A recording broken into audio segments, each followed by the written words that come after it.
Hello everyone and welcome to another video. Now I apologise for the diabolical upload schedule recently, but as you can see I've been snowed in, or the postman seems to think so anyway, because I haven't had any deliveries in days. So today I decided to look for deals a little closer to home, but I was unsure about what I wanted. Instead I gave my sister not 10 but 20 whole British pounds and told her to find me a computer or something PC related within the local area and to not tell me what.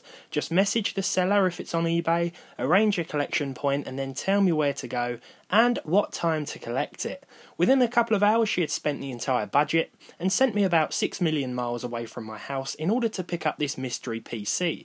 During the journey I contemplated about the moments my nan told me I wasted money on buying a Land Rover and watched how other motorists slid around the snowy roads before my brakes locked up down this hill and I almost smashed up my car again.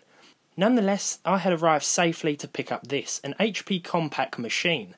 Getting it home and opening it up, I was pleased to see that it had been upgraded.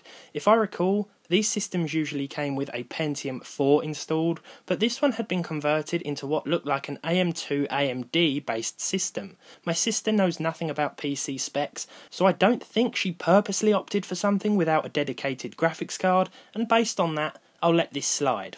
Delving deeper into the specs, and it seems we have the usual 300 watt PSU, a Foxconn motherboard, 500GB SATA hard drive, as well as what looks like pretty decent memory.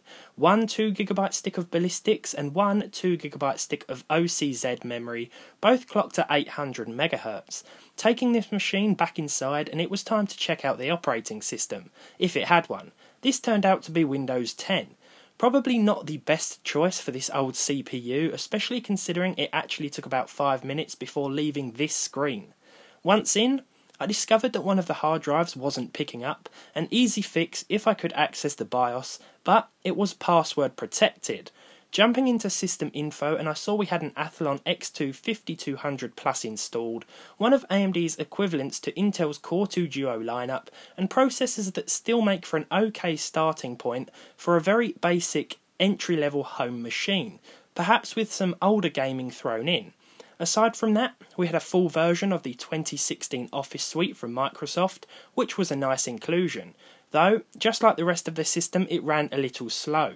The reason for that, it turns out, is because the Radeon X1200 onboard graphics that apparently should be included with this motherboard don't seem to be compatible with Windows 10 and were therefore not installed. Now I had managed to find a Windows Vista based driver, but after installation I would get a message saying that the drivers had failed to start and the system would revert back to the Microsoft Basic Display adapter.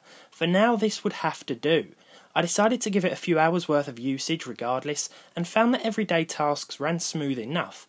Browsing the web was satisfactory enough during the day I used it, and firing up Word to write this very script for this video worked fine. It's a shame we couldn't get the display adapters installed, but adding a super cheap card like a 6450 for example would make this instantly more usable. I didn't want to do that as a permanent solution though, because I quite like the look of this old HP case and wanted to give this system a decent makeover. It will be getting better components very soon, but my curiosity soon got the better of me, and I fired up a few older games with the HD 6450 temporarily installed, and found that in some titles it bottlenecked even this dual-core CPU.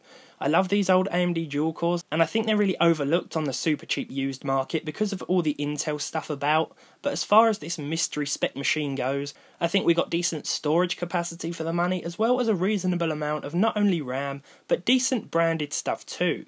I already have some idea of what I want to do with it, and I look forward to upgrading it on a budget. For now I'll have to plan until the snow clears, but hopefully we can get this up and running as a brand new working system, and more capable one too, very soon. So as always, thank you for watching. Leave a like on this video if you enjoyed it, leave a dislike if you didn't, subscribe to the channel if you haven't done so already, and hopefully I'll see you all in the next one.